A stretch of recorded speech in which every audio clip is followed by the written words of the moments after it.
Greasy track conditions, the sometimes gale-force winds and wintry temperatures make for very uncomfortable spectator conditions. All activities on the track have been behind schedule today because the strong winds overnight blew considerable debris on the track. It also upset at least 2 of the trackside marquees.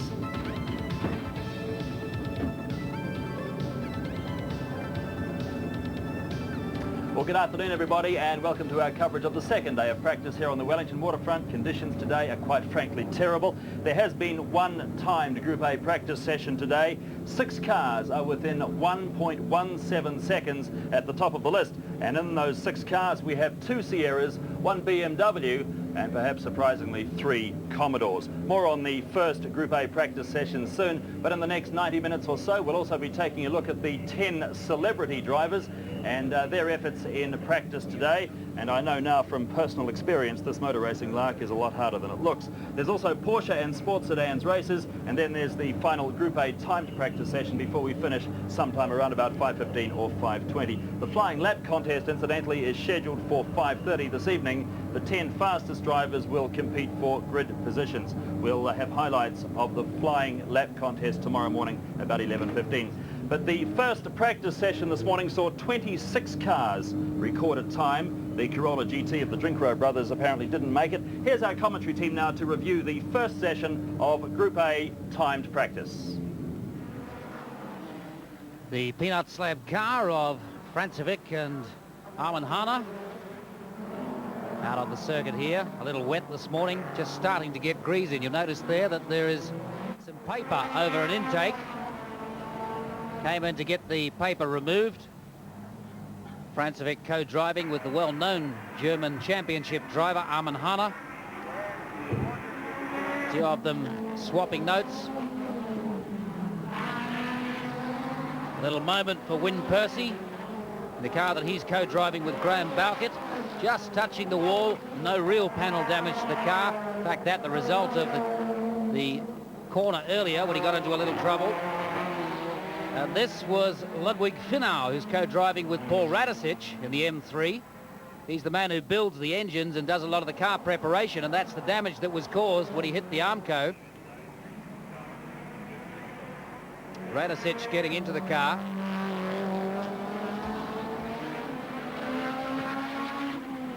Finau had the quicker times of the 2. Starting to get a little close to curbs. 1 or 2 drivers trying very, very hard indeed this morning. Car 52, the Revalia car. This is the Perkins and Holm car, prepared by Larry Perkins in Australia. 3rd fastest qualifier.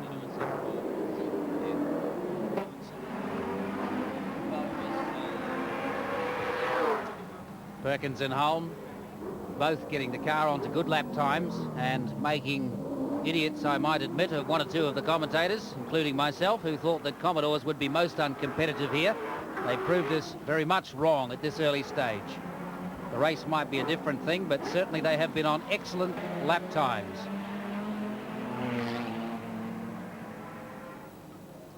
And Glenn Clark having a nasty contact there with a wall in the car built by Peter McLeod, and looking decidedly second-hand.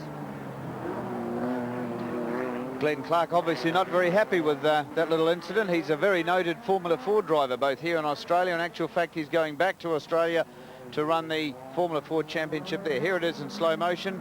A little sideways there. Zigged instead of zagged. And once again, the unforgiving Armco fences claiming, regrettably, yet another car. The Armco having had a concrete block put behind it after the earlier ding, which moved the Armco. This is the Dick Johnson, John Bow car with Bow at the wheel. Trying very hard indeed to better the co-driver Dick Johnson's time. An excellent driver combination, John Bow and Dick Johnson. Both of them capable of keeping this Sierra on very, very close to maximum performance lap times for the duration of the race. Had an excellent ATC season, both of them. Not quite the same luck at Bathurst in terms of the car's reliability, and as you can see there, John Bow trying exceedingly hard. the headlights on to signal that he's on a quick lap.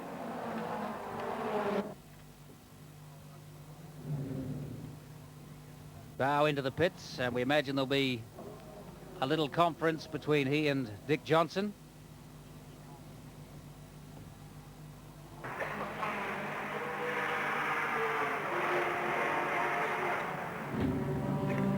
There's a look at some of the action from early this morning in the first time session of Group A practice. Now with me are the two gentlemen who are the fastest drivers so far around the Wellington Treat Circuit at the 1988 Nissan Mobil 500. We've got Dick Johnson, 1:29.75, the fastest time, and Win Percy from Great Britain in a Commodore 1:29.84. First of all, Dick, you're closest to me. You are the race favourite. You're the fastest qualifier so far. Are you where you would expect to be? 500 kilometres is a long way. Actually, at 5 o'clock tomorrow, I hope that we're in the same position as what we are today. I mentioned before that of what the 6 cars at the top of the list, 1.17 seconds between them. 2 Sierras there, more Commodores than Sierras, and everybody thought the Commodores were going to be uncompetitive here. What do you say to that? Well, no, this is probably the particular circuit where the Commodores would really go well, because they are a fairly heavy motor car, and because of the lack of high-speed corners, it's very difficult to get any temperature in your tyres, and the Commodores, because of their weight and plus the fact they're a naturally aspirated motor car which can put the power down very quickly, they're doing very, very well indeed, and it's good to see them up there. When Percy, you are behind the wheel of car number 2, just 0.09 of a second, 900ths of a second behind Dick so far. You'd be delighted on behalf of all the Commodores here. Yeah, we're very pleased. We did say at the beginning of the week that we believe the Commodore, because of its weight, as Dick says, under braking it's quite noticeable that the weight of the Commodore puts itself down, and you can hopefully give these guys a really good run under braking. And that's a power leveler, as simple as that. Dick, you were mentioning to me before off here that you think you've brought the wrong tyres with you to Wellington. What's caused that, and what effect is it going to have? Well, probably none after about 15 or 20 laps in the race, but to do qualifying laps is very, very difficult to get enough temperature in the tyres so they actually give you some adhesion to the road. And especially in the braking areas where it's very, very bumpy indeed, where the car actually jumps off the ground.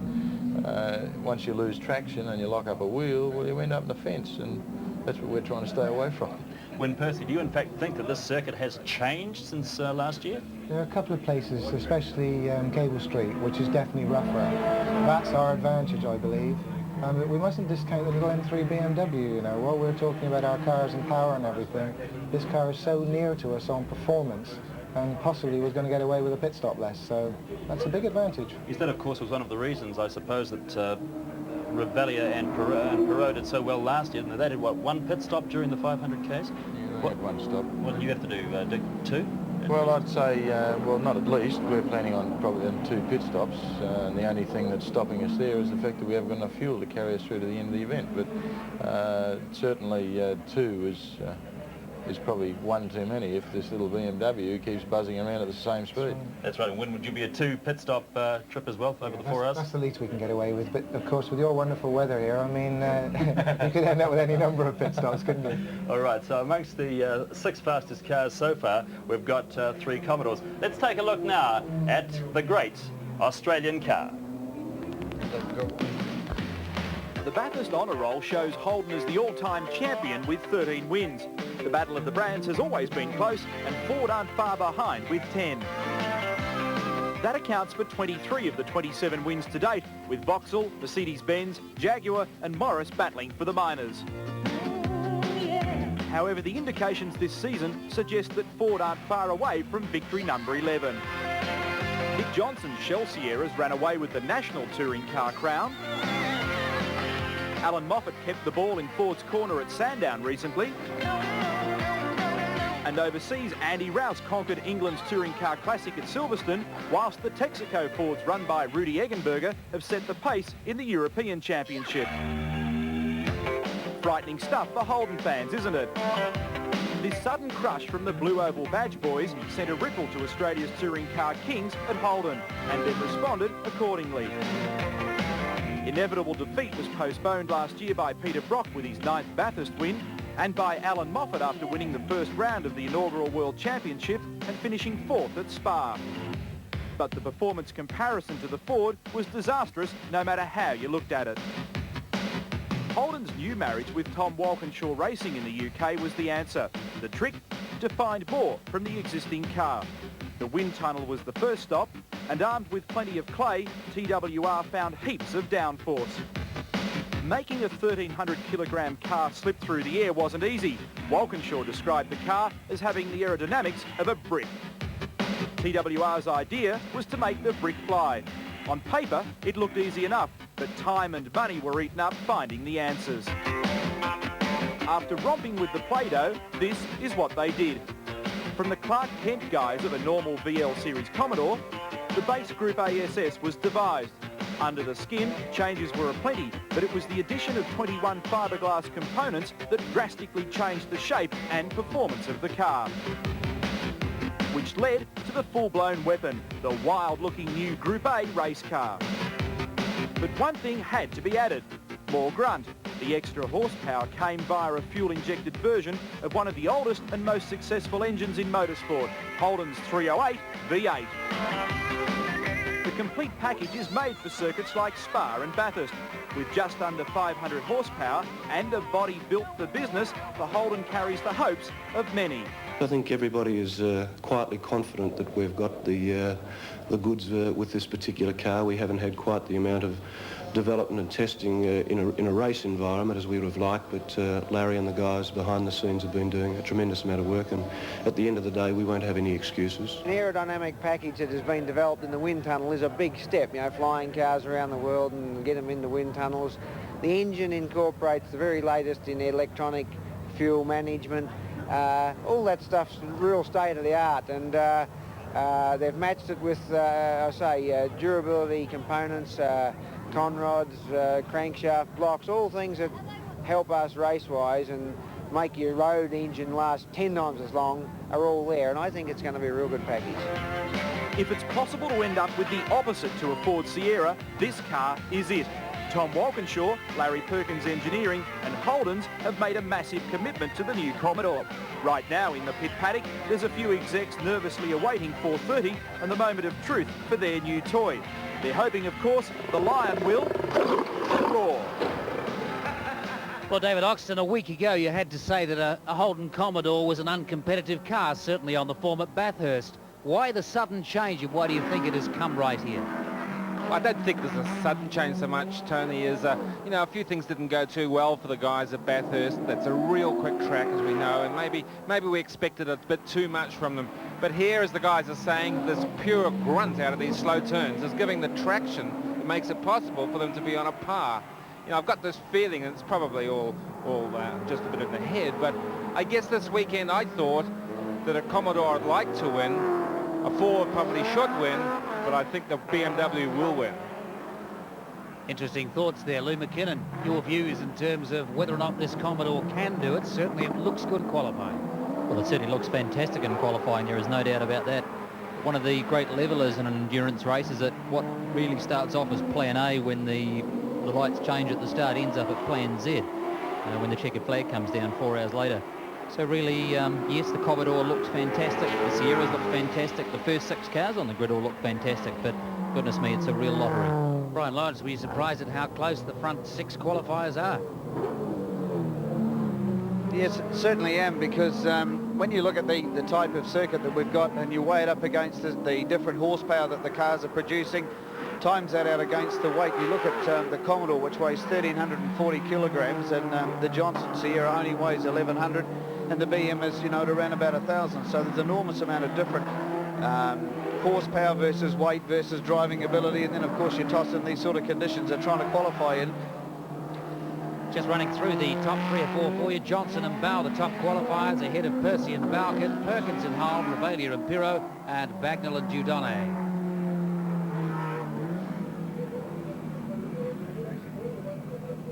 Well, you might wonder here in our studio at the Nissan Mobil 500 why I have Donna Clark, who plays Caro and Gloss, and Dave Dobbin.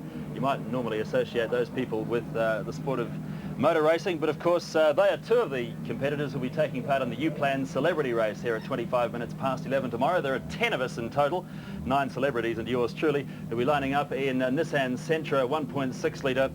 What are the letters that go after that, Dave? Is it ZXE or something like that? Triple X something. Never clue. We had a there won't be many of them left by the time we finish with the cars. Sure. How have you enjoyed it so far, Donna? Oh, I've been having a ball. I've been having tremendous fun. I was very good to get out there and have a practice today. Right, we'll have a look at the practice efforts a little bit later on. But first, before they let us loose in these cars, they made sure that we knew what we were doing. So they took us to Manfield on Friday afternoon to give us some driver training, and this is what happened. Okay, we're on the track today really just to get familiar with the cars and for yourselves to get familiar with your own abilities and what the limits are of the car. Many of those who will take part in this weekend's celebrity race were at Manfield on Friday for a coaching clinic. Get a little bit more confidence in yourselves and to show you what the cars actually can do. You'll find they'll do a lot more than what you initially think. They won't tip over unless you do anything a little bit crazy. We don't want to bend them too much. Nissan tell me they've only got 14 spares. Right? After some words of advice from Auckland racing driver Ray Williams, they headed out on the track in their stock standard Nissan Sentras. Olympic bronze medal rower Lindley Hannon is one of those having a go. Okay, you right? We're right. Okay, let's do it. Oh, it makes your head feel heavy.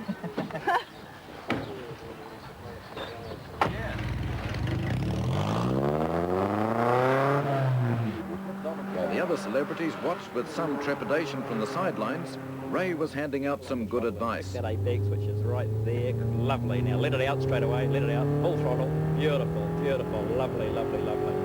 Okay, third, and we hold third all the way through this, sort of feathering it, keeping the nose in, further into the right, further over to the right, further over to the right, that's it, gentle, gentle. Now brake in a straight line, braking now, second gear, grab second, apex, pull it in, let it out, pull it out, beautiful, and third again now, third gear, round this apex. Now remember, straight line across here, straight line, braking straight, hold it out, right, second gear, and hard in, savagely in, and out, full throttle out, full throttle, that now. Feel that one there was a little bit sort of cocked up for too long, wasn't it? Because we held it in a little bit too long through the apex. So as soon as you get the nose in, immediately let the car out again, and that lets it settle down into a nice balanced attitude.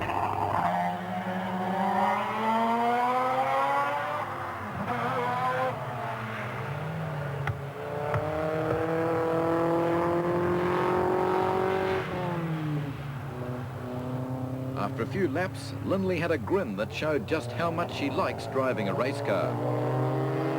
You hated that, right? That was great. It was really unreal. Do you reckon be inspired to take up motor racing? No, I think I'll stick to rowing. Musician Dave Dobbin was equally enthusiastic. You love it? Fantastic. Especially when it's not your car. Broadcaster Dougal Stevenson has done quite a bit of car racing. 118.2. Unlike colleague Peter Williams. Going backwards. Oh, that's fun. Well, 141's the time to beat, Peter. 141? Yeah. Who put that up? 141. Yeah? Who put that up? Yeah, Stu. Modesty forbids the girls talking about it. Yes. While Lindley and her Olympic Games partner, Nicola Payne, were learning how to beat the guys, courtesy of L.B. Williams, herself an accomplished car racer. It's different. It's totally different when you've got lots of people around you and you've got to be very aggressive to survive. So don't worry about lines and doing things perfectly, just go for it. Just drive as fast as you can. Well, Ray, how are they responding? Are you impressed with your little school here? Very impressed. Actually, quite surprised that the level of driving has been much, much better than we thought. There's some natural drivers in there, and I won't tell you which ones are the better ones, but we'll find out. Some really are natural. They're going to be very good on the day. What do you think the public can expect to see? Good close racing. I've told them in particular to watch for mistakes because, as in many things, in motor racing in particular, mistakes are winning or losing. What you do is try and hide your own mistakes. The person that can recover from a mistake the fastest will usually win the race, and the one that does make a mistake will lose the race. So it's all a matter of mistakes and covering them. Right, now come on, put a dollar on it. Which one's going to be in front at the end? I can't put a dollar on it, I'm sorry. The cars are even, the drivers are very even. I think it's going to be a really close contest. We're looking forward to it.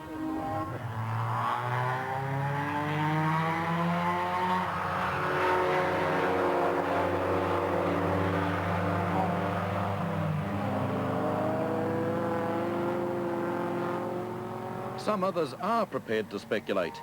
Peter Williams expects to beat Dougal Stevenson. Mr. Stevenson, oh, no doubt about it. I think that I shall take aim, I shall wipe all the pluck away from the slipstream, and we shall be making just a one-horse race of it.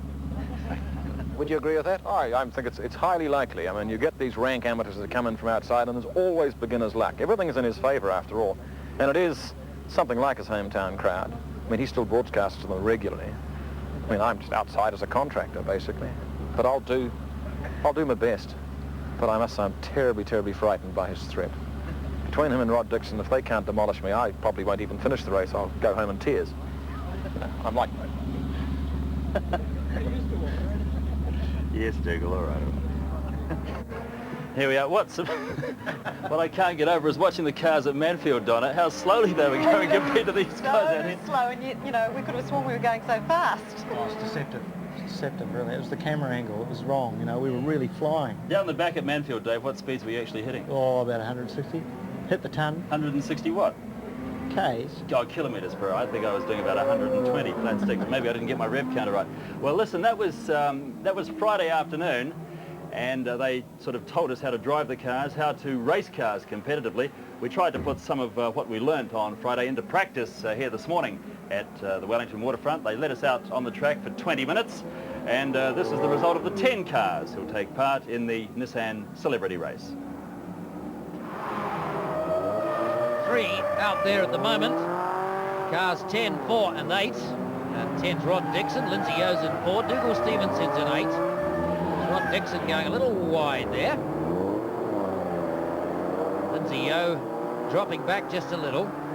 Dougal Stevenson, the most experienced of them, certainly has driven more in the way of racing cars in genuine races than anyone else. Plenty of waving going on and a lot of locking up as it got a little bit wet. There's just a fine mist of rain falling now, which is really what makes it interesting, because being a normal road surface, all the oil and muck starts to come to the surface. There's Rod Dixon. Dougal Stevenson right behind him. Did at one stage manage to get past him, and then Rod Dixon gave him a bit of a punt in the rear. And we managed to get a little word to Peter Williams, who was in car number 1, while he was out on the track. We had David Oxton trying to give him a little advice as it got slightly wetter and much more slippery, as you can see there from Dougal Stevenson. Let's hear what Peter had to say and the advice that we foolishly gave him via the Oki phone in his car. Take up golf.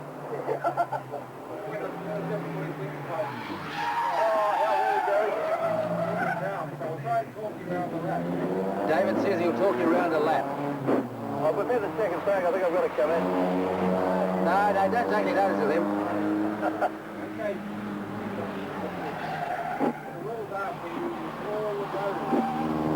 Use all the road. Oh, okay. Does that mean I'm allowed to drive on the right-hand side of the road as well? I don't have to. What about oncoming traffic?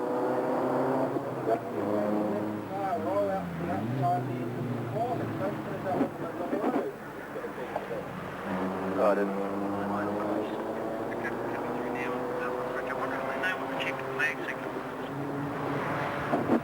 Right, Oxo's coming on now. Get a bit closer to the front, Dave. Okay, Peter, you're right now. Yep. Okay. Aim a little bit closer to that black mark there. That's right. Try and look at the lines on the road. Because you can see the lines on the road are where the regular guys. Now, out to the wall. Let it go out further. Because the tighter you hold it in, the slower you're going to go.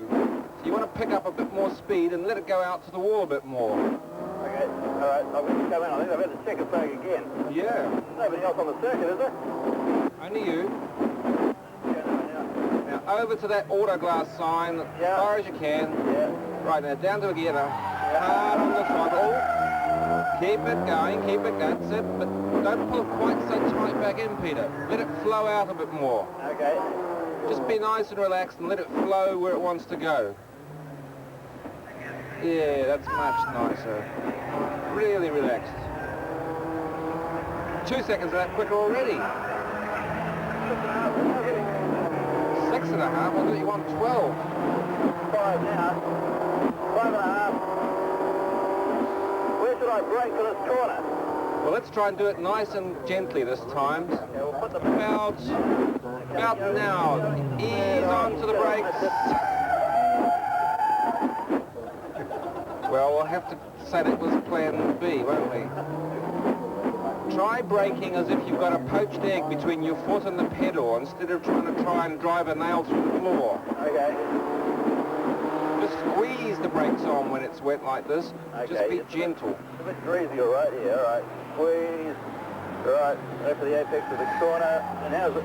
Oh, yeah, it feels better. Okay, now, right over to the arm car this way. That's it. Now, yeah. Could have gone a bit wider there, Pete. Okay. What if I hit the arm car? Well, I don't think you will. I think you'll probably just get used to going a bit faster and it'll feel like it's supposed to be doing that. See, that looks a lot better to us. Does it feel better to you? Yeah. Good. I just got to not quite be so scared, basically. That's it. Not going too fast. Well, it's only a confidence thing after all. You've got to build up your confidence. And you only do that with a few more laps of mileage. Right, right. Whereabouts do I come in here? Just after the bridge, there's a hard right turn.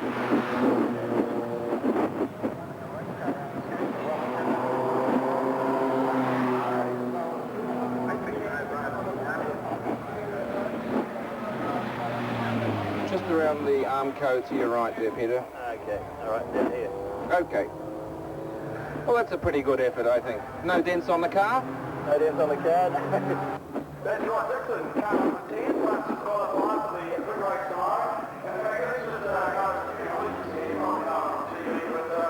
hello, Peter, how was the race out there? The track's a bit slippery, actually. I presume I'm one of the slowest qualifiers, am I? Well, I'm not sure about that. I think Dave Dobbin was, but you might be second to last, never mind. Tell me, how do you find driving the car around this tight circuit? Would you rather be in a commentary box? Frankly, I would rather be in a commentary box. It's a bit unnerving, actually, to go down the back straight and do that sharp left-hander by the Michael Fowler Centre. I just about hit the armco about 3 or 4 times. What made it even worse was all the guys on the flags down there laughing for about 3 or 4 laps in a row. They just absolutely peeing themselves at my driving skills. So at least it's entertainment, but that's about it, I suppose. They love you, Peter. Look, have you had any special preparation for tomorrow's big race? Oh, apart from getting my driver's licence 20 years ago, no. Well, the best of luck, the very best of luck, Peter Williams, for tomorrow's big race. Thank you.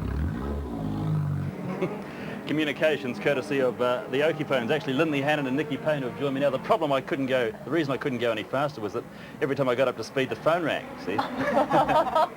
That was my excuse anyway. How did you like it today? Oh, it was great fun. Yeah, loved it. Did you get any time at all, Nicky, as to what speed you actually, or what time you actually took to get around the circuit? I think we're about the same, yeah, in the middle of the group. It's going to be good tomorrow. Well, let's get some figures on it. Dick Johnson's been doing 1 minute 29. Do you know approximately what you were for the 3.2 case? I think we're about 2:18, I think. Yeah, about that. It's a little bit slower. 2 minutes 19, yes. The word is that Rod Dixon's very serious about this race tomorrow. Yeah, he sure is. Actually, we were just talking to him down here and he's been sussing out all the spots out in the rain, taking different lines now. Yeah, I just hope that it dries out a bit before tomorrow, because we just had a little bit of greasy drizzle, which made it uncomfortable enough, as you saw. But if it's like this tomorrow, it's going to be pretty dicey, isn't it? Yeah. Good luck. I hope we have fun. Don't prang the car, because somebody, I think, is going to have to buy it after we've used it tomorrow. Nice to see you. Lindley Hannon and Nicola Payne, Olympic bronze medalists in the coxless pairs at the Han River Regatta course in Seoul just a short time ago. All right, that's enough of the frivolity. Back to the serious stuff now. Back to the appalling weather too outside as we join our commentary team with Tony Palmer. And wet it is out here, perhaps considerably wetter than it was earlier in the day when it was just a fine mist bringing all the grease to the surface of the normal road use around here. Now it has got properly wet and they've got wet tyres on. Certainly the times are not going to get any quicker, so it looks as though the grid is going to end up forming up with Johnson Bow, the Sierra on the front, ahead of Percy and Bowkett, then Perkins and Holm, Revalia and Pirro, Bagnall, Dudonne, Wallace and Allen, Miedecke and Soper, and then Brock and Richards. Behind them, Hanna and Francevic. So it's a good mix of cars and a good mix of drivers. And I wonder here, David Oxton, if there will be a lot of people rather annoyed that it has rained in the later sessions and they're not going to improve on what was done this morning. Well, for sure, Tony. I mean, really, there's no point in being out there now. The only reason the driver would go out, a little bit of familiarity on the possible off chance that it did this fairly heavily all of tomorrow's race. But, well, you've got no control over the weather. You've got a pretty good even bet chance it'll rain in Wellington at Labour weekend.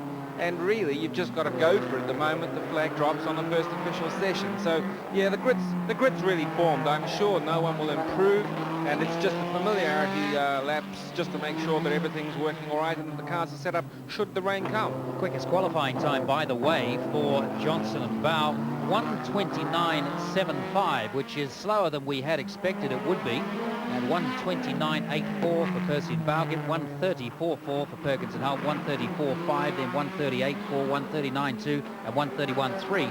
So they're all fairly close at the top there, and that seems to be genuine pace and genuine qualifying. We were talking about the slippery conditions. Let's just have a look for you at something that happened earlier in the day with the Mini 7s and just how much the wet weather affected their race. Getting awfully sideways there and going right around is Athol Bradley. Backing up into the off line and managing to stay away from the wall. This was a much nastier one for Craig McCall. And you'll notice there's a concrete block right behind the Armco there where he ran in because a car, Ludwig Finau's car, had gone in earlier and had damaged the Armco. And as he comes in here, straight ahead, nothing he can do. Almost full lock on the wheels and aquaplaning straight in. He came forward. The screen came out. He got some superficial cuts. He was up and okay. A little bit of blood, but we are told that it was all superficial and that he's quite okay. Certainly a very hard stop. Craig McCall. And this was the winner of the race, John Hamilton from Christchurch, who managed to stay off the walls and out of trouble and take the checkered flag. Certainly wasn't very pleasant conditions this morning for racing with sports sedans, Porsches or Mini 7s. And there were many incidents as a result of the weather and people perhaps overdriving the conditions. Back live now, and you can see that the conditions don't appear as though they will improve as the day goes on. Certainly the weather all around us looks as though it's here to stay, and the weather forecast for tomorrow is not greatly better, and I wonder, Peter, if we're not going to have a wet race entirely.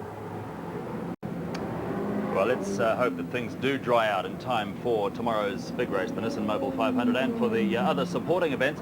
We have had some racing action today with the Mini 7s. We've also got the sports sedans, which we'll show you later on. There was some pretty hair-raising stuff in that.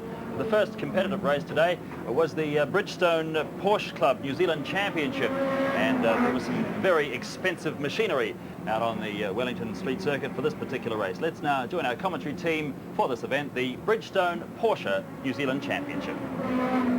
They've got a green and they're away. 6 laps of this Bridgestone Series race. Straight out very quickly, Gordon Burr in the 930. Looks as though it's dried a little, Tony, into the corner here. It was pretty greasy here earlier on. I don't know how hard these guys will go. They say they drive pretty hard. Many of them have been to Hockenheim circuit and had Porsche factory drivers which train them. So they're pretty determined. An enormous amount of money on the grid is apparent, but it doesn't seem to slow them down at all. Now, I'd be looking too for Ray Williams. Ray Williams is number 31. He had a bit of mishap in practice yesterday with his gearbox, but he's fixed that. He hasn't got a reverse gear today, but he's got the 4 forwards. And Ray is a great campaigner, as you know. That's 930 Turbo also, the white one. Got to look for that with the whale tail, number 31. Ray Williams, a very experienced driver, perhaps more experienced on circuits than most of the others here, although the leading competitors in this Porsche race are very, very good drivers. No question about that. They're not fellows out being yuppies and having a play on a street circuit because someone gave them the opportunity. It'd be intriguing to see what their times come down to. So I didn't think they were particularly rapid yesterday as they had a few practice laps getting familiar with the circuit here in Wellington, but certainly speaking to the drivers this morning, they felt that they could do a lot better. Into their first lap, they'll want a little bit of time to get this circuit sussed. There has been a little fine mist around, which has made it very, very slippery indeed. And David Hodgson, as you saw with 1 or 2 of the earlier inexperienced racers here, a lot of potential to get into trouble with the Armco. I hope you're not referring to me by any chance. Dougal, is there any comparison with the fact that if you want to own a Porsche, it's like going to see the Rocky Horror Show 10 times? I mean, it's a cult thing, isn't it? I think, yes, it is to some extent. I mean, there's no doubt about it. It's the sort of thing that young men dream of. Get a bit of red mist behind the eyes. But in the end, you've got to learn to drive them, and 911s, as you may know, David, are fairly tricky. Every motoring writer worth his salt has said the 911s are tricky to drive well, but when they're driven well, they're very fast. Around 924s, 944s, 911s and 930s. Yes, and somewhere back in the field will be a Neil Tolich in the only 356, the bathtub speedster in the country. Maybe the only one in Australasia. There it is. Neil Tolich. Had to bring that in from the States. Lovely little car, flat 4, 1,580 cc's, about 88 brake horsepower, probably 104, 105 miles an hour. Notice he's obviously had the good sense to have the little rollover cage there. Yes, in this style of racing, that becomes quite controversial, doesn't it? I mean, I've got a Lotus 7, and frankly, if I didn't have a little cage over that, I'd be terrified of racing it. Paul Higgins, number 10 there in the 930 Turbo, coming up well too. But still no challenge for Gordon Burr. An excellent start, and he's just really pulled away. That's the gap now. Back to Pilkington, and Farmer trying to get round. He had the wrong line.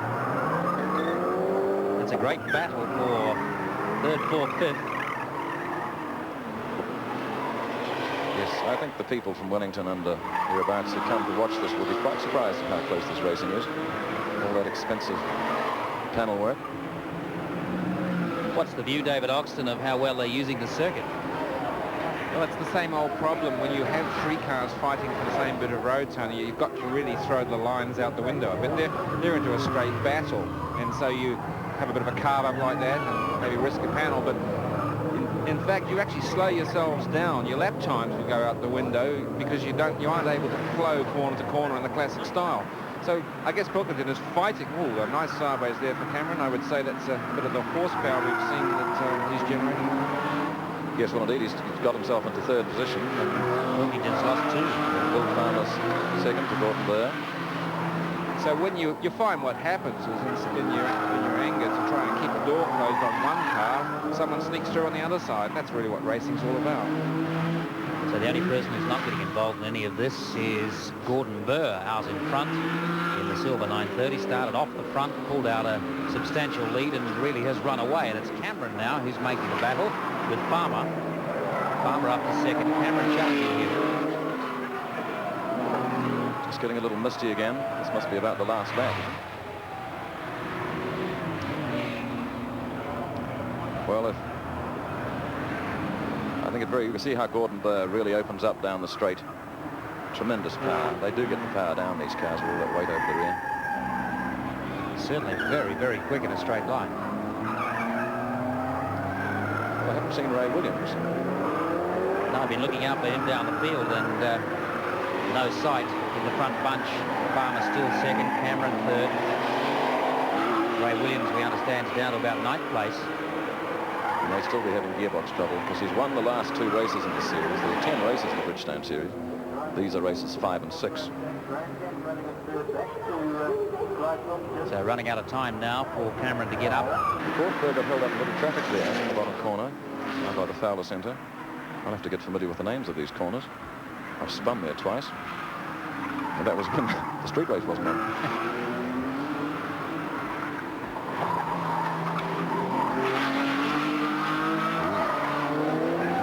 Just dropped back a little, as you said. Dougal caught in some traffic and lost a fair amount of the advantage he had. He's really had no one to battle with out in front. A flawless drive so far.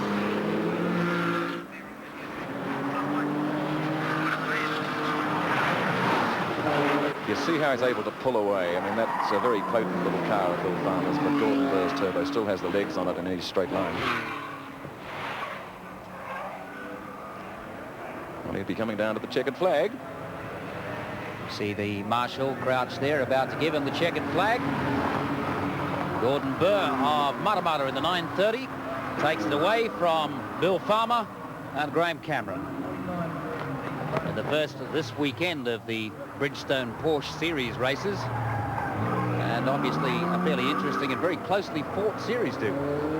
Yes, it will be. Of course, you've got to remember that there are, 5 races within the race, and you've got to look at the cars and judge which class they're in. All the three first cars are Gordon Burr and Bill Farmer and Graham Cameron, I think, are in Class A. That's the fastest class, obviously. I'd be interested to see how they go tomorrow if it's dry. Just having a look again at the style down towards the finish in this beautiful silver 930. Gordon Burr of Matamata in the 930 turbo, 3.3 litres, 300 odd horsepower. Bill Farmer in the 911 RS, 2.8 in second place, and Graham Cameron with third place. And the Porsches will be having their second race of the weekend tomorrow morning, and that race is scheduled for 10:15, and hopefully we can show you a little bit of action from that during our coverage tomorrow here from the Wellington waterfront, which gets underway at 11 o'clock tomorrow morning. Well, Group A timed practice continues, the final timed session. We'll be getting back to that shortly. In the meantime, though, we go to action from the Sports Sedans. And the Sports Sedans races here in Wellington this weekend feature a man who is one of the real personalities of New Zealand motorsport. First he was on 2 wheels, now he's on 4. First he was in rallies, now he's on the track. And he'd surely be one of the most academically qualified people in motorsport anywhere. Graham Booth profiles Dr. Roger Freeth. Roger Freeth was one of this country's top motorcycle racers. There were many times when he had the crowds on their toes with his brilliant performances. Roger Freeth in second and third place. There's Barry trying to go around the outside there. Roger Freeth circulating to pick up points. With Paul Hinton out, that'll help his point situation, and with Graham Crosby out, it will help. Then he switched to car racing in the ex-Trevor Crowe Toyota Starlet V8. The car was a front runner, and in Freeth's hands continued to dominate the sports sedan class. Except for the occasion when it was leading a race at Pukekohe and failed rather spectacularly. Smoke, I think, was telltale. Well, I think that's the end of that flame, engine. actually, now, Tony. Look at that. It's well alight. After the hot pace of last season's racing, the Toyota needed a new engine. Freeth shopped around and found that he could get one from Tom Walkinshaw Racing. The Rover V8 unit is an even more highly modified version of those that used to power the Walkinshaw Racing Rovers. And a mechanic from TWR, Rob Benson, has come here to help set the new engine up. So we've got a complete ring into this, in and out, back to the tank. That one under there, that one under there? Yeah. Vacuum line onto that. Yep, back to the tank. Yeah. If it doesn't fail on the throttle, you'll be right. Yep. I've been working for TWR for a few years, and it's been good, yeah, with a good solid engine. Do you reckon this is going to push the little Starlet along even more impressively? It's been a pretty fast car in the past. Yes, we're hoping for a bit more torque, and it's got a bit more horsepower than last year, and it's electronic fuel injection now, so it should make it a bit more drivable, and hopefully be quicker. After each race, you'll see Roger Freeth and his team clustered round a video monitor. They'll be looking at tapes shot from a video camera in the car. This monitors all the vehicle's comprehensive range of instruments and some other quite cunning devices designed to tell them exactly how the car's performing. When you back off, you'll find a small... The fuel pressure there is about 55, 60 pounds now. Starting all over the place, even with gear change. This year we've added a few extra functions. We've got monitors on the brake system. We've got gauges here that monitor the brake pressure on the front and rear. And if I press on the brake pedal, it can tell me immediately what the brake pressures are, and if the conditions change on the track, I would driver adjustable valve here, and I can alter the pressure between the front and the rear to make the car handle better under brakes, for instance. Everything else is pretty much the same as it was last year, just with the odd refinement. Everything's monitored, of course, by the video camera here, which can monitor the track as well, and every time we have a change on the gauges, we know exactly where we are on the track, so we know exactly which bump caused the suspension change if we're monitoring that. We also have throttle position as well on the gauge. We have a meter here which shows me exactly how much throttle we're using in any particular corner. A gauge which shows me which way and how much I've turned the steering, so I know whether the car's understeering or oversteering. Obviously this sort of thing I can feel when I'm driving it, when I'm trying to relate back to the mechanics. It's much easier if I can show them a videotape and say, well, here the car's understeering or oversteering. We have to do this to get the thing handling better. Has it, in fact, resulted in that happening? Well, when the car was purchased originally from Trevor Crowe, I'd noticed on television, just watching it on television, it had been particularly twitchy under brakes, especially on fast bumpy corners. And using this data system, we managed to isolate the fault very, very, very quickly. And that's the big advantage. We get feedback very quickly, and we can make, well, hopefully intelligent decisions rapidly. It's no use having 20 adjustments on a race car when you know 19 of them are wrong. You can't just step through 19. We'd prefer to go straight to the one that's right, and this system helps us do that quickly. Roger Freeth will be trying out his new engine this weekend. He's hoping for a winning performance in the sports sedan event. Well, Roger Freeth lined up in the sports sedans race about an hour ago. The sports sedans really had the worst of the conditions here on the Wellington waterfront as far as racing is concerned this weekend. The track was very wet indeed when they were out there. It was an 8-lap event, and we pick up the sports sedans race with 6 laps to go. Still the order. Huxford, Osborne, Freeth, Grimley, Cullinane and Kennard moving up into 6th place now. Well, Roger Freeth has lost probably a good 2.5, maybe 3 seconds in that last lap when he got tied up in that passing manoeuvre, which put him back from 2nd to 3rd. He's never really recovered from it. In fact, he doesn't seem to be driving as aggressively, perhaps, as what he was before, choosing to settle down and take some smoother lines and perhaps wait for the others to make a mistake. He can see up the front that Wayne Huxford's working very, very hard behind the wheel of the Capri, and then Osborne through on the inside as they come down onto the waterfront. Oh, super little passing manoeuvre there. Osborne in front now. Really the bravery paying off. Just looking at half a lap ago, Trevor Crowe, it appeared that he was getting better traction. He certainly didn't seem to be as sideways underpowered as Huxford's car. Yes, it may be an indication that his rain tyres are a little newer. Sometimes these guys can't afford new rain tyres at the beginning of the season, and you may find that John has a new set. Rain tyres go off, as we say, very quickly, so if they're fairly old, they don't work the same. And I think John's possibly got an advantage there. In case you're wondering, they're about 6 to 7 seconds slower than Group A cars, and many thought they would be quicker.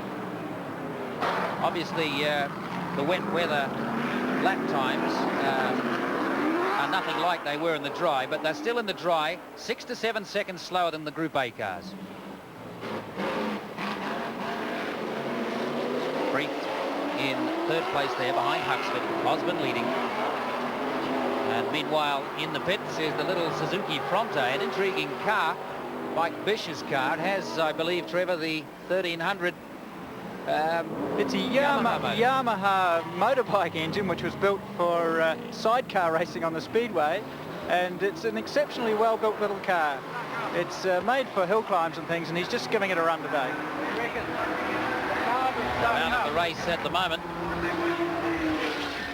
Obviously what's inside these often is not what it looks like on the outside. Roger Freeth getting awfully tail happy out of there. Now that's the gap back from 3rd to 4th place as Osborne's starting to pull away now. Seems to be finding better traction on this circuit than Huxford. Huxford's tail goes out every time he gets on the gas pedal. Osborne driving very controlled race. He was a little flamboyant early on. He got up and got past. Yeah, I'm pleased to see John doing well here. He's a driver that hasn't had the best of runs over the last couple of seasons. It's good to see him controlling his natural instincts to go too fast. He's doing a great job of it. He always has had good car control, hasn't he? Yes, he's what we call a natural, and at times he gets a little keen, but in this race he's doing it very nicely. A very disciplined race coming from John Osborne of Christchurch. The car wrecker, not on this circuit yet. Huxford behind him, just closing up a little there under brakes, starting to try harder. And getting right around there. It had to happen. He's been using a lot of opposite lock all the way through the race in the 4 or 5 laps that we've seen so far, and Roger Freeth's just been tucked in there, just waiting for him to make that little error, and fortunately he made it on a very slow part of the circuit, and he's managed to get it back underway again. But of course, with the time that he's lost, Roger Freeth and the race leader John Osborne are well gone. He didn't do too badly, only losing 1 place. There's Osborne going, he's lost it. Oh, gone! Such a controlled race up into that point. That is a very slippery circuit out there. Well, John Osborne looked to be driving in such disciplined fashion. Just shows how easy it is to get around. Yes, I think it was fatal to say that he was going so well. He'll be very annoyed with himself because he was just getting away from the other two. But it is very difficult out there, and I think that's really just a symptom of what's the track surface is like. You've got to remember that this is a very oily, greasy surface because it's used as a road car. And when it's wet like this, the oil comes out. So Roger Freeth, now the race leader, having inherited it with those two little spins. Let's have a look at them again. First of all, Osborne getting around the corner in front. Huxford behind him.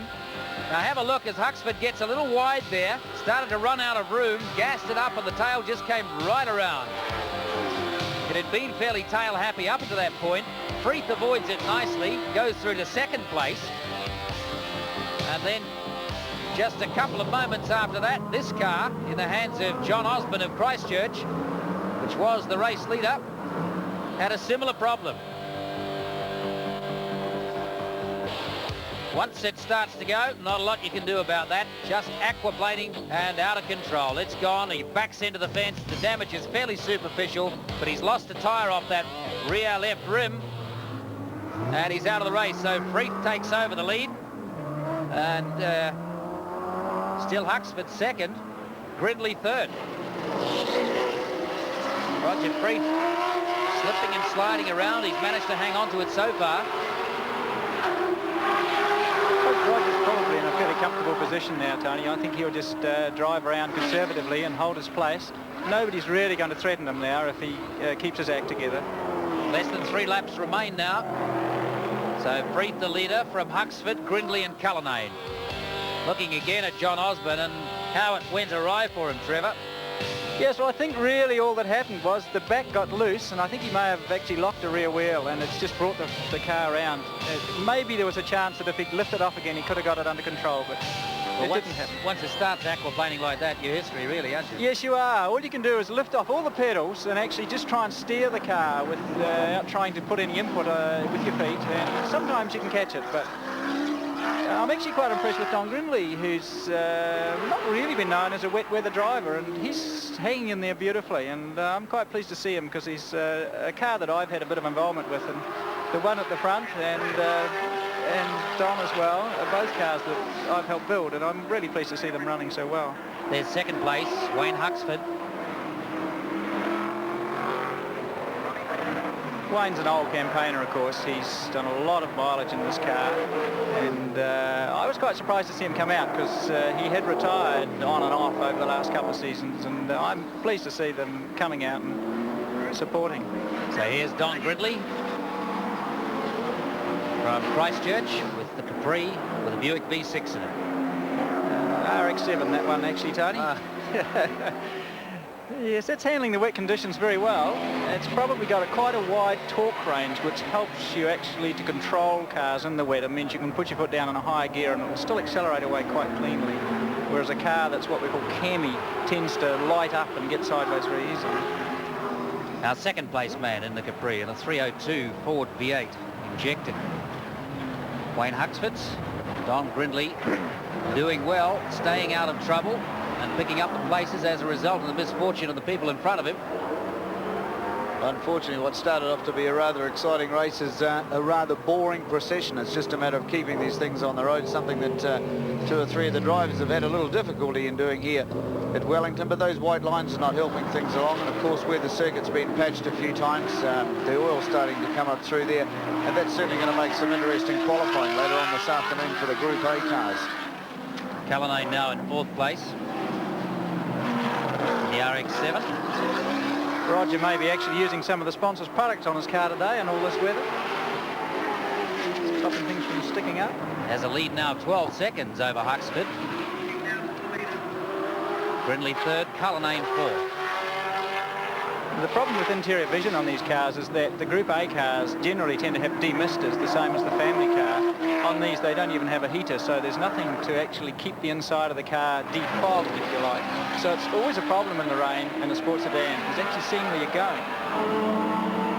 On the final lap now, Roger Freeth, the Auckland Doctor of Physics. And look at the gap back to second place in Wayne Huxford. He really has got into the rhythm. He was relatively slow in practice, certainly slower than he had hoped to be in the drive. His times at Pukekohe would indicate that he should have been down to similar times to the Group A cars. A good 6 to 7 seconds off that. Here's Huxford in second place. 13.8 seconds now, the gap first to second. There's Don Grindley in 3rd place. The Buick RX-7. And huge gaps now have opened up, so it's not really a race at all out there towards the latter stages. The battle was up front with Huxford and John Osborne and Freeth early on. We've lost the best part of about 25% of our field. I'm sure that the drivers will be hoping for much drier conditions for the second heat tomorrow morning before the commencement of the Nissan Mobil 500. But Freeth just now heading with around about 1/3 of a lap to go now. He's making his way round toward the waterfront. And the starlet handling conditions particularly well. No pressure on him whatsoever. He was never a rider, Brian, that used to enjoy wet weather on a bike. No, but I think when you get those extra 2 outriggers, so to speak, it makes things a little more comfortable for him, and he's all nice and dry in there. But as Trevor said, probably facing a demisting problem within the car. But that's all going to be over for him fairly shortly. A man who's certainly adapted from 2 wheels to 4 wheels very quickly, and by taking the National Sports Sedan Championship in his first full season at 4 wheels, obviously speaks an enormous amount to Roger Freeth's ability. And I'm sure he's going to be very happy with the performance of this car, Trevor. Yes, he's done really well with it today with his new engine. And the final positions, Roger Freeth, Wayne Huxford and Don Gridley.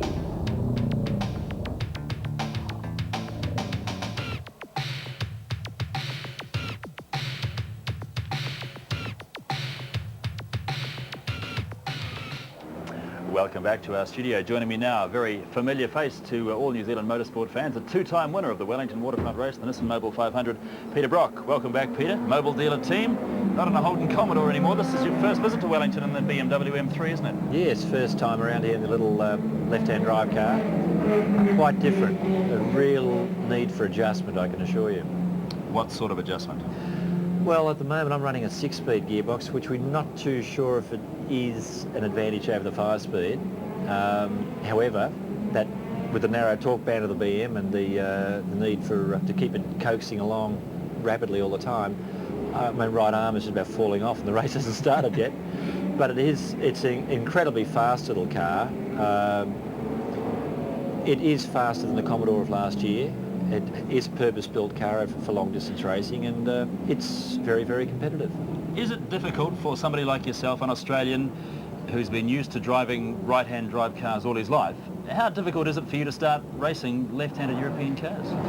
Well, when I first started, the very first time I drove in practice, it really was a problem. You instinctively placing the car so that it really wasn't going up within the fractions of a curve that you really wanted to be. But after a bit of practice, now I can do it instinctively. I reach down to change gears, and with a 6-speed gearbox, quite often I can't even tell you what gear it's in. All I know is the engine's got the right sound about it, it's pulling properly. So I guess you could say that I'm just sort of getting to grips with it. You've got the 8th fastest qualifying time so far. That, of course, is from this morning's practice session. What were you running in the wet, by the way? These practice times are so slow that they won't really count, will they? No, well, but we did a 46.4, and I was looking down pit row, and I think that's probably about as fast. That's probably the fastest time in that session so far, anyway. And we haven't really committed ourselves dramatically.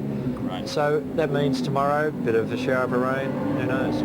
1:31.81 was your time in practice this morning, the 8th fastest, but it's pretty tight. The fastest only 1:29.75, so not a lot of difference. You're less than, 2 seconds behind Johnson and Bowe. Are you going to be one of these M3s that, all things being equal, you'll only make the one pit stop during the race? Yeah, but I think that one of the attractions of this race, and one that I'm sure the viewers will appreciate, is that it is unpredictable. And we all sit here saying one pit stop for BMWs, and lo and behold, you get out there, and to be perfectly honest, there's incidents, there are flat tyres, there's shrapnel on the track, and there's rain and what have you, and all of a sudden you're doing up to 3 or 4 extra additional pit stops, and of course that's when you need a fantastically efficient pit crew, someone who can give you 19 to 20 second sort of tyre changes. If we can do that, keep the car going, we're a chance. In the top 6, I think there was 1.17 seconds between them. There were 3 Commodores up there. You're a man who knows a fair bit about Commodores. Are you surprised to see them doing so well when everybody had been talking about the Sierras? Yeah, look, I think that the guys in the Commodores are pleasantly surprised. They're about a second lap faster or so than last year.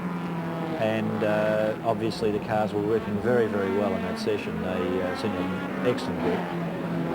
And I think that probably what they're looking at now is to say, right, what's our race speed? What can we do over a long distance?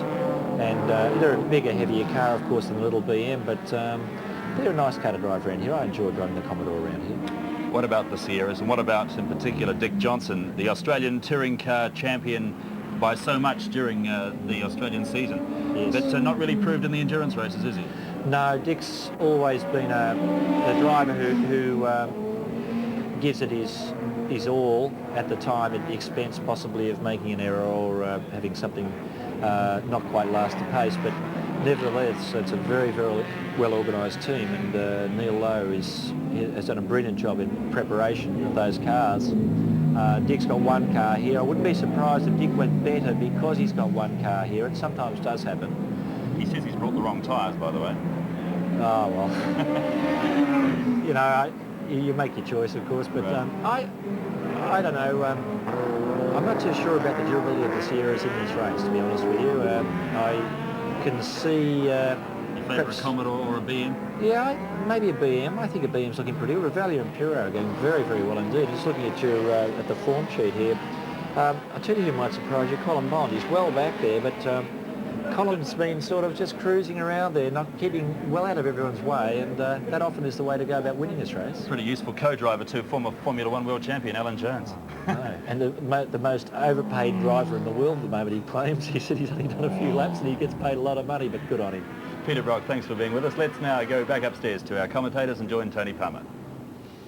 Thanks, Peter. Interesting thoughts from Peter Brock there, and a different mark this year, and one that may well be very, very good indeed in these conditions. It's so tight at the top that you can hardly pick an outright favourite here. There's no question the Sierras are capable of being the quickest cars here. There's no question that the Commodores are not too far off the pace, and the BMs benefit from fuel economy and lack of tyre and brake wear. Little incident a few moments ago was one of the Sierras, that of Grumberg, Tulloch and Simonsen. And this is the part of the track that has caused all the problems today. And it was here that this Sierra had the little coming together at the wall. And it has done substantial damage to the right front. Looking at it, I guess, David, it's a little hard to tell how bad the damage is, but certainly going to need some repairing. Tony, all the problems seem to be coming off that cable street. Now, it's real bumpy. We heard the guys talking earlier on. I think when Percy said much bumpier this year. And I think what happens is they go onto the brakes. The cars are so unsettled. They haven't quite got the brake ratios worked out. That's an adjustment inside the car to get the brakes set for the wet conditions. Normally, you go off the brake adjustment about 3 turns. I would say these boys haven't managed to get it worked out. Bang into the Armco. Right front's really damaged. And you see there again a shot of the big concrete block behind the Armco, because there have been several people coming into contact with it and dislodged the Armco, so that's there as a bit of a safety stop, as well as some more tyres. We were talking with Peter Brock down with Peter Williams just a few moments ago, and many people have spoken of excellent driver combinations, one of which of course is Revalia and Piro. Another, I think, is that of Peter Brock and Jimmy Richards, because both of them are capable of keeping the little Beamer buzzing almost at maximum speed for the duration of the race, and that's what's required to win in a BMW. They are slightly down on power. They've got to be at top speed most of the time, and expatriate New Zealander Jim Richards, we spoke to him earlier. Jimmy, every time you come here we claim you as a New Zealander. It's nice to be back with Peter Brock. Yes, it is. It's, you know, I had a good association with him a few years ago, and this year has been great. We've been a little bit off the pace naturally, but it's been a good year. Peter and I get on good. The car's always been perfect. The guys in the team are great. So overall, you know, I've been more than satisfied. Going against all the opinion here, you have an idea that a BMW might be the car to beat here. Why is that? Well, I think a BMW will win the race. So I'm confident of that. Which one, obviously, I'm not sure. But I think that around here it puts a lot more stresses on a car than, say, a normal road race. This is very tight. A lot of low gear work. And just, you know, the problem of putting the 500-odd horsepower the Sierras have got onto the road does make them a little bit unreliable. So I think a BMW is the way to go. Well, if you look at a battle between a couple of the leading BMWs here, there are a couple of driver combinations. I'm sure the Kiwis and Australians would favour one and the Europeans another. Do you see them as your major opposition?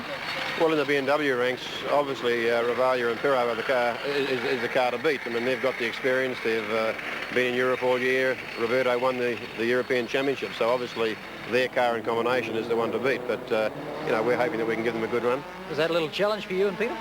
I suppose you could say it is, yeah. We'd like to be able to beat them for sure. Whether we do or not's another thing. What is it about this circuit that you like? It hasn't gone all that well for you here in previous years. Well, it's unique. There's nothing else like it in the world, or nothing that I race on anything like it. Plus it's in New Zealand. It's very, very nice to come back. I only sort of get back once a year, and that's normally to a race meeting. But it is unique. It's different. There's lots of curbs, lots of concrete. You can't afford to make any mistakes. If you do, you're out of the race. So it's good. Been rumours around that this could be your last drive. Is that true? No, I'm driving at Adelaide next month. And will that be the last one? Not sure yet.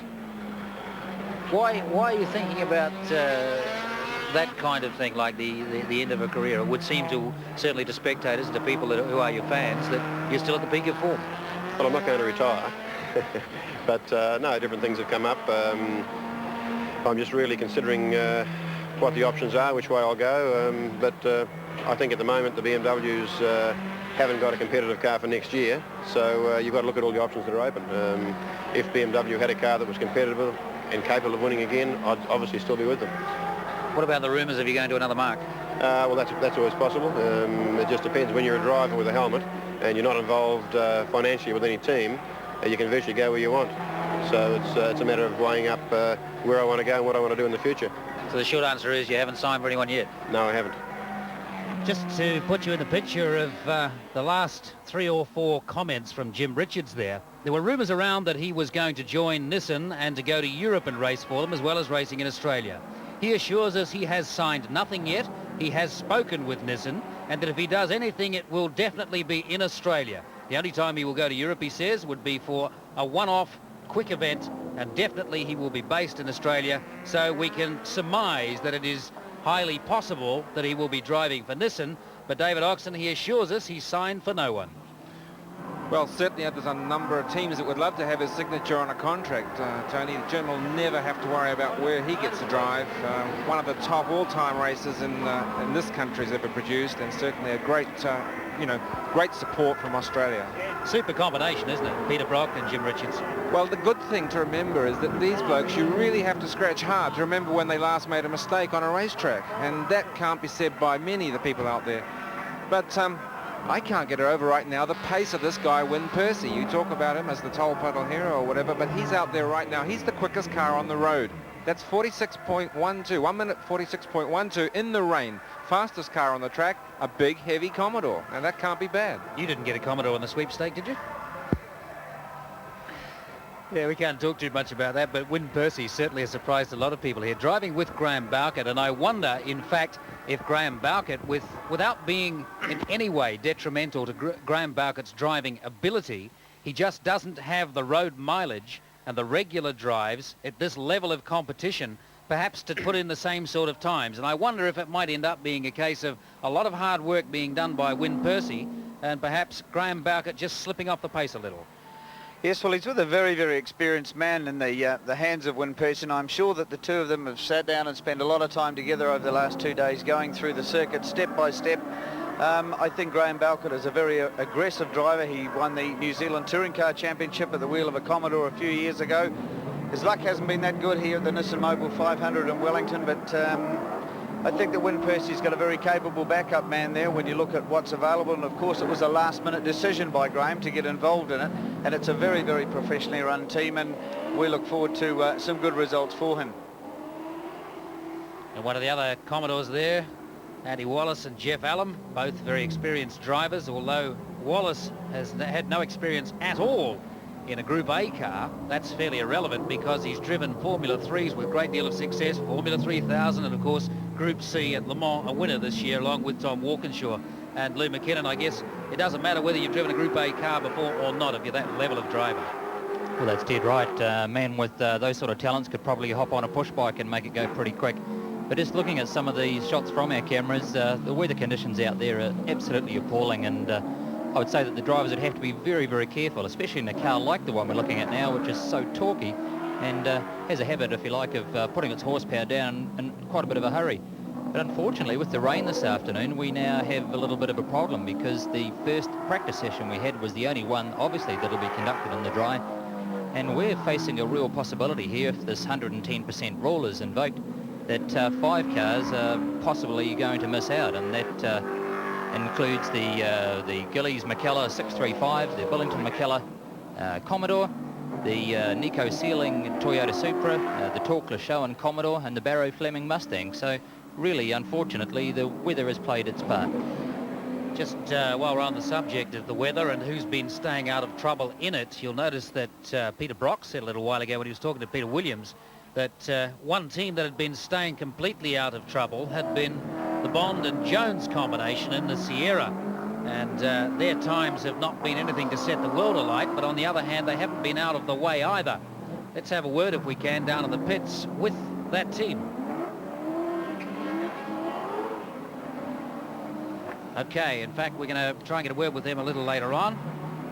They're not ready for us at the moment. Let's go down to Peter Williams.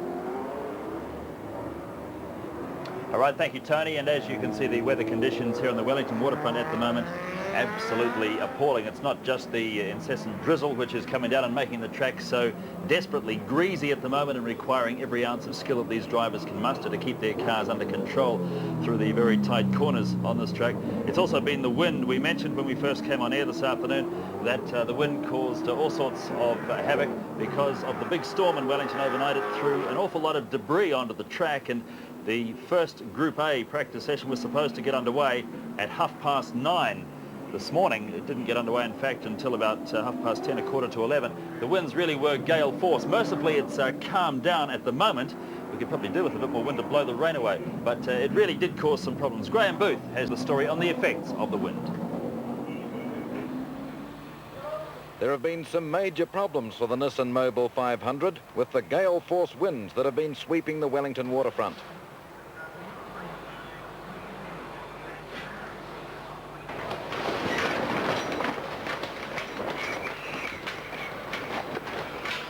Some of the worst damage has been to the giant Repco marquee where they're holding the motor show. It came crashing down this morning, narrowly missing a security guard who was on duty. Well, I was doing my normal run, my patrol in there, and I was just cruising between the vehicles, and the wind was a little bit strong by then. And the next minute, the thing was down, and I happened to cruise between one of the vehicles, and one of them copped it before I did. You were inside? I was just beside it. What time did this happen? About 6 this morning, 6 o'clock this morning. Is there much damage to goods inside? Oh, they've got a few expensive cars in there, and I think a couple of them have sustained quite a few damage. At least the Weather Office has some good news. They're expecting the winds to decrease as the day wears on. Well, encouraging news, I guess. The last words there from Graham Booth is that the Weather Office expects that the winds will calm down. We don't know yet, though, whether it's going to rain tomorrow. All forecasts seem to be that we can expect rain in most of the day tomorrow. Let's go now and see if we can get a word with the two fellows we were talking about before who've managed to stay away from the walls and out of trouble. They've been said, 2 or 3 people have said here that they've just been cruising around, but they're not that far off the pace. Colin Bond and Alan Jones, the Formula One world champion from 1981. Down with John Cardwell. Colin Bond, what are you achieving by practicing out here in this time session? Well, we really haven't, actually. We just went out with the wets on to make sure there's no puddles or whatever the case may be. We're quite happy with the motor car. I think all you're going to do with persevering out there now, you could easily crash the car and the race tomorrow, and we're quite happy with the car actually as a race setup. What about the flying top 10 thing? Well, we're 12th, so we're not going to make the top 10. It's the first time we've been here, actually, Alan and myself, and the guys in front of us have all been here before, I think, and it just needs a few more miles around the place. We're getting to learn it. Obviously, the car will go faster. We're just not using the car to the utmost at this stage of the game, but we're quite happy, actually, because we've got the car in race trim for tomorrow, and I think we can circulate with them, and that's all it's going to need to the finish. But that extra incentive of the prize money for the top 10 thing, that doesn't inspire you to go out and keep trying all afternoon? Well, it's pointless, actually, because the first session was in the dry, so you're not going to improve your times in the wet. If you didn't make the top 10 in the morning session, you're not going to make it in the afternoon session. Alan, what about you with this circuit here, Alan? What's your impressions on it, first of all? Well, it's a demanding circuit. It's quite good to drive on. I like it. As Colin said, though, I think we've been having our car mainly in race trim all the time, and we're concentrating on going around, getting the car to go as quickly as possible in the race configuration we're going to have for tomorrow. What about your experience from Formula One? You've got tons of room, you've got Armco, you've got sand traps and all the rest of it. Here it's barriers from side to side. Is it like driving down a corridor? Well, I can tell you don't have too many sand traps at Monaco, or Detroit, or Long Beach, or Adelaide. Or car parks. Exactly. So it's very similar in actual fact in terms of width, and maybe a little bumpier, but maybe not quite as bumpy as Detroit. That's probably the worst. Would you fancy driving a Formula One car around here? No. All right, the car itself, prospects for the race tomorrow. How are you feeling about it? Well, we're very happy because we've been doing nothing but running around in race trim, and we've done a time which we're quite happy with, and I think that if we can maintain that sort of time in the race, with a bit of luck and what have you, we could be up there. Hey, good luck for the race tomorrow, guys. Thank you. Okay, the Schnitzer team there, that's our guideline to what is actually happening out there. The top line is what the Schnitzer team's doing. That's Roberto Ravaglia and Manuele Perot. The bottom line is what is the fastest time at this moment. Now, that they're saying 46.4 is the fastest time, and they're saying that's themselves. But we've got an official sheet from the Unisys computer, which has got Andrew Miedecke, Steven Soper, Andrew Bagnall Sierra, car number 6 on 1 minute 43.24, and that's official. That's the only sheet that matters. Of course, it won't affect the grid.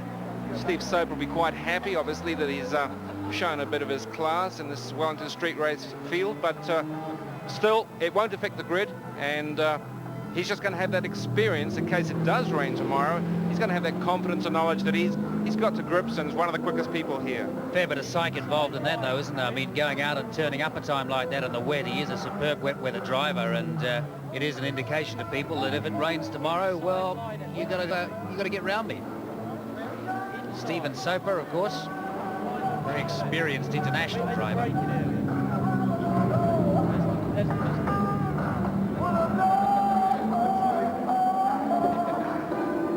I do that every lap.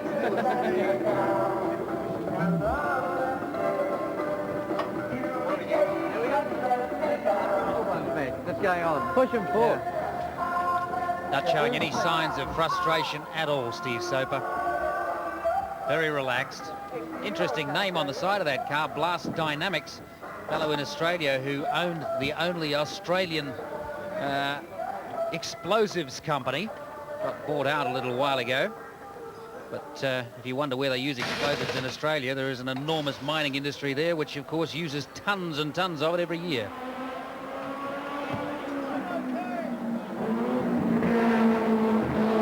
This car wasn't expected to be one of the quickest here. Steve Soper and Andrew Miedecke, Mutual Admiration Society in terms of their driving ability. Andrew Miedecke has surprised a lot of people with his ability to keep one of these percolating for as long as it runs for him. I remember last year at Bathurst in the early laps, he was right up there with the Texaco cars and doing battle for as long as the car stayed in one piece. It didn't last the distance, but while it was still running, Andrew Miedecke was very, very quick indeed. Looking at the order for you in terms of cars and the qualifying order, it goes Sierra, Commodore, Commodore, BMW, Sierra, Commodore, Sierra, BMW, Sierra. So a wonderful mix in terms of making a championship out of manufacturers' products here. There's certainly no single dominant mark. Prior to the event, everybody picked Sierras because they are undoubtedly the quickest cars here. But on this circuit, which is a great leveler, that's just reading through that list shows you how even the marks are.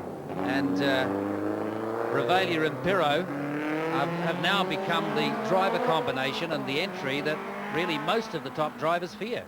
Well, they're my choice, Tony. I mean, I don't get to pick these people in my sweep. I see someone handing me someone else. But if I had the choice, put the money on these boys. They're doing so much racing in Europe. They're so aggressive.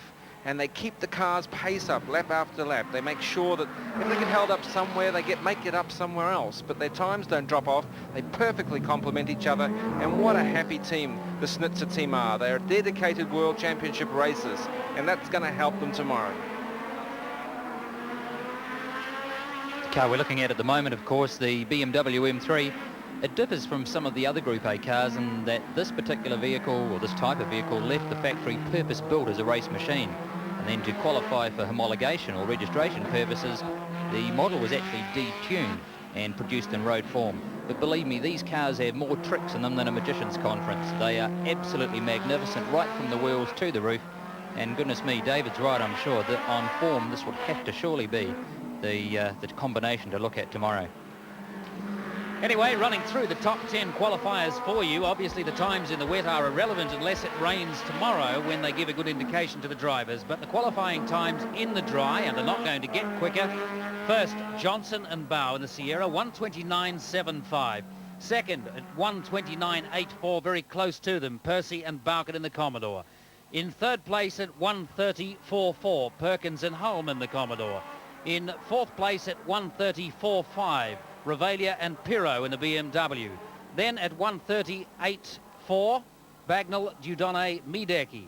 1:30.92, Wallace and Allen. 1:31.31, Mideki and Soper.